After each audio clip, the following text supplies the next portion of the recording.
What's up, everybody? Welcome back to another episode of Game of the Day. Today we saw day 6 of the group stage of Worlds 2020, and we saw the conclusion to Group B, where today I think the games didn't bring the same hype as they did yesterday. If you've seen yesterday's video, you know that I was really into the action that we saw yesterday, especially the games between Suning and G2.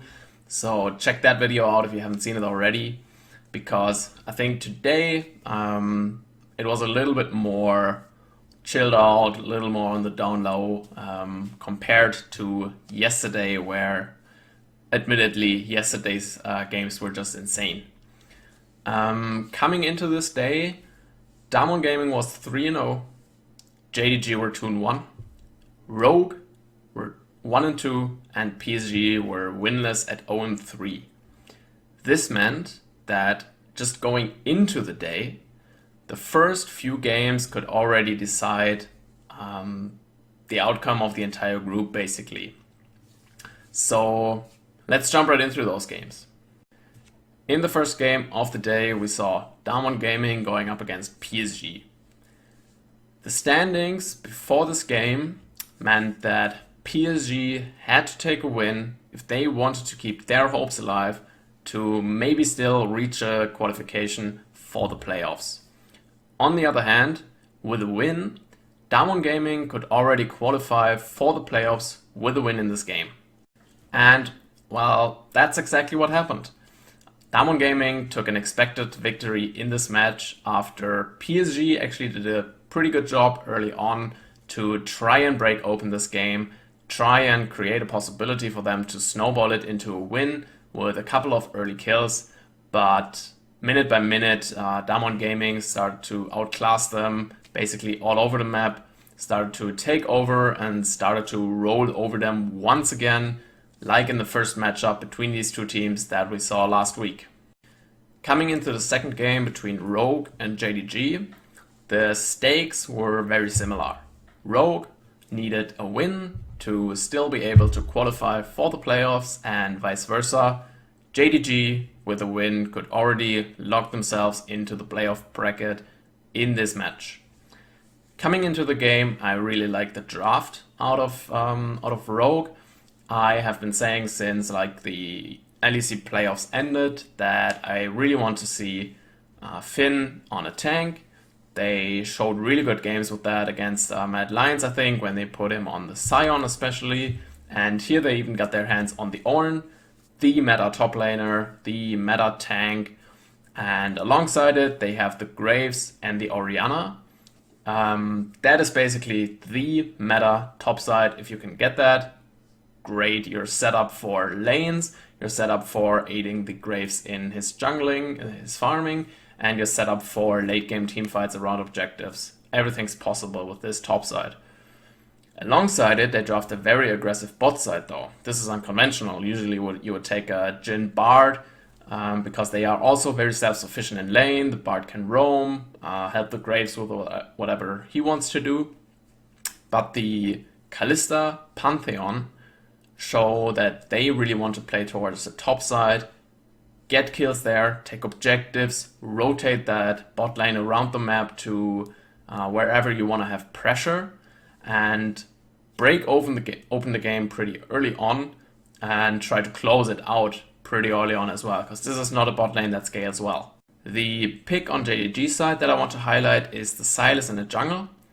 I think it's not the first time that it's been picked at this World Championship, but it's one of the best spots where it has been picked up so far, because there's just so many good ults on Rogue side for the Sylas to steal that this Sylas could come in really, really strong for JDG. In the early parts of this game, Rogue were able to get some kills around their aggressive bot lane. They were always up or at least even in kills in the early and mid game to JDG.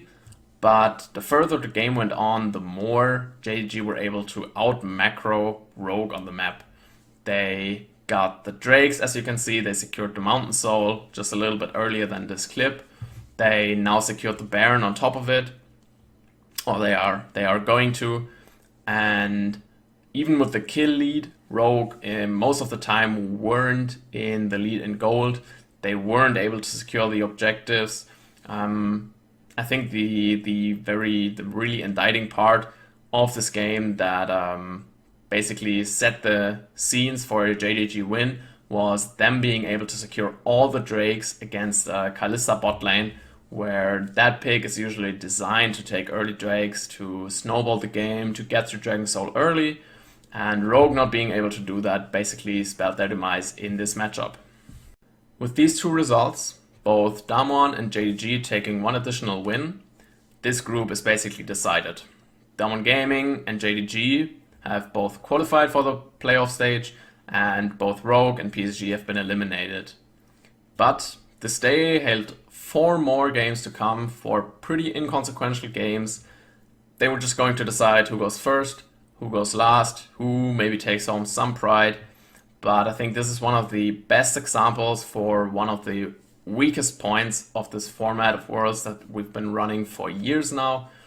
The double round robin of best of ones just allows for too many occasions where games have to be played and they are inconsequential as hell. But coming first would be really important for both Damwon Gaming and JDG, and neither of PSG or Rogue would like to go out in last place. So let's have a look at the 4 remaining games of this day 6 of Worlds 2020. In the third match of the day, we saw Damwon Gaming going up against Rogue, and we once again saw a masterclass from Damwon. They were able to secure the objectives, they were able to secure the kills. Canyon once again was able to show a Grand Canyon in the jungle, making this game all about the jungle diff. And yeah, Damwon Gaming once again with a dominant performance, showing why they are one of the favorites for this World Championship and rolling over Rogue. Next up, we saw JDG versus PSG. JDG obviously being the big favorites in this matchup, but they give over maybe a perfect composition to PSG. They give over the Ornn, the scaling jungler in Kindred. They give over the Caitlyn Lux bot lane and the meta champion in the mid lane, Syndra. And we see that PSG with a very creative level 1 going into that first brush in the bot lane get rewarded and take down first blood for themselves. After this successful first blood by PSG, Kanavi tries to invade the blue buff of PSG, but PSG are there to respond. They bring down their mid laner first and are able to take the 4v3 against JDG, take down 2 more kills for themselves without trading any kills to JDG. And so we see a very, very successful start to this game for PSG. And believe it or not, PSG were able to snowball this early victory into winning this game. Against the heavy favorites of JDG, they are able to take early dragons, and JDG didn't contest them at all until the Soul Dragon came up. They lost that fight as well, so Ocean Soul went over to PSG, and then they used this Ocean Soul to secure the Baron and secure the win in this matchup. This win by PSG basically locked in the top 2, Damwon in first, JDG in second. They couldn't even out the standings, even with a win in the last game of the day against Damwon Gaming. And PSG actually gave themselves a chance to upset Rogue in the next game and exit this group in third place. In the matchup between PSG and Rogue, we see that PSG are once again able to secure the team comp that they have been running every game that they could secure it. The Ornn in top lane, the Graves in jungle, Syndra in the mid lane, and this time they rounded out with the Aphelios and the Thresh in the bot lane. With the Thresh, this lane is actually not even that weak in lane, and the Aphelios obviously one of the best scaling AD carries in the game. On the other hand, we see the Irelia for Finn. Larson got his chance to play his Rise in the last game, and now it's time for Finn to bring out his pick in the Irelia and hopefully have some fun in this game. Sadly for Rogue, that's definitely not what played out. Finn had zero fun in the top lane. He got shot down by the top side of PSG pretty hard. And on the other side of the map, we saw the Aphelios getting pretty big. And with that in the pocket, PSG were once again able to secure the Dragon Soul for themselves, secure the Baron for themselves, and close out another game win. They came into this day winless, 0-3. I predicted them to go 0-6. But they were able to secure 2 wins today against Rogue and against JDG. Massive respect to PSG. So, finally we've made it to the last game of the day. The matchup of day 6 of the group stage. It's JDG versus Damwon. And thank God both teams didn't take this game lightly. Despite the fact that Damwon Gaming already had locked in the first place and JDG were already locked in for the second seed out of this group. Both teams were really tryharding in this game, so let's take a deep dive. The drafting from both teams were really mirroring each other. In the top lane, we see Camille against Zed. Out of the top lane, both of these champions are gonna build damage items, go for the backline. Both have really good backline access and lockdown capabilities. And in lane, we saw a lot of brawling between these two champions as well. The drafting from both teams were really mirroring each other. In the top lane, we see Camille against Zed. Out of the top lane, both of these champions are gonna build damage items, go for the backline. Both have really good backline access and lockdown capabilities. And in lane, we saw a lot of brawling between these two champions as well. In the jungle, we have 2 heavy farming, scaling, damage heavy junglers, 2 of the biggest meta junglers as well. The Lilia on JDG side, the Graves on Damwon Gaming side, one of Canyon's best champions for sure. And in the mid lane, it's basically all about helping out these 2 junglers. We have the Twisted Fate and the Galio, both with good push in the mid lane, both with lockdown NCC, and both with global presence. So a lot of the time when you see these jungle mid duos, the goal is not for the jungler to help out his laner, but the other way around. The jungler is the star of these team compositions, and it's all about the mid laners pushing out their wave first, unlocking their ultimate, and utilizing it to allow their jungler to play really aggressively, because you can always join them with Twisted Fate R and Galio R and allow him to blow someone up with your crowd control as well. In the bot lane, that's where we see the biggest difference between these 2 team compositions. For Damwon Gaming, we see the Kalista, which is mostly about the early game. She really wants to win her lane and transfer that into objective taking, especially early dragons. On the other side, we see the Misfortune, who's also pretty good in lane. With the double up, you can really harass really well in lane. But in the supports, we have the Bard for JDG, who's much better at roaming around the map than the Alistar is on Damwon Gaming side. So once again, we have this theme of the laners helping out what the junglers want to do.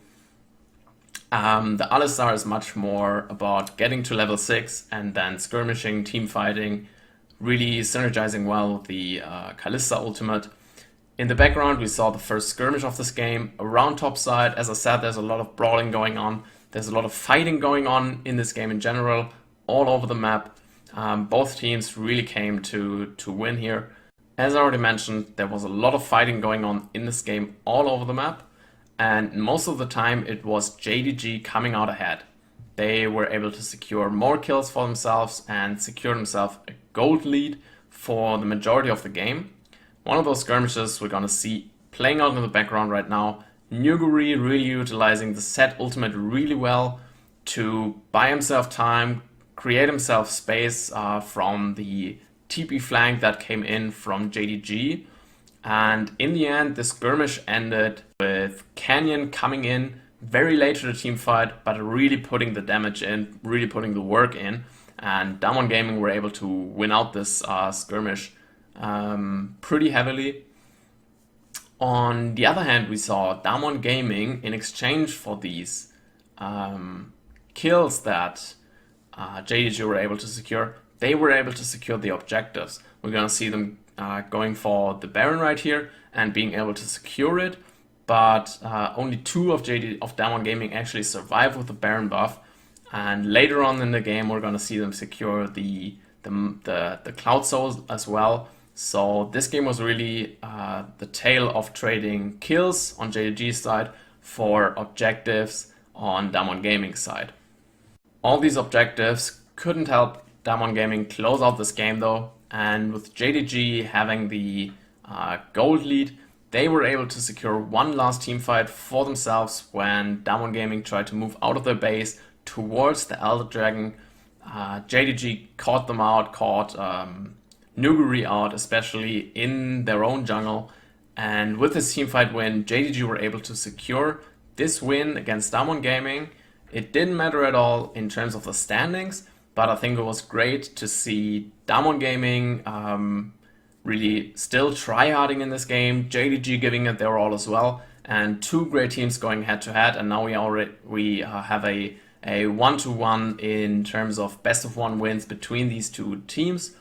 This was a great game. Definitely go back and watch it. It didn't live up for me to the Suning G2 tiebreaker from yesterday. That was just total insanity. But nonetheless, definitely a game worth watching. If you want to discuss any of this content with me, feel free to do so in the comments on YouTube. Feel free to do so on Twitter @esportsidaho. And as always, thanks for watching.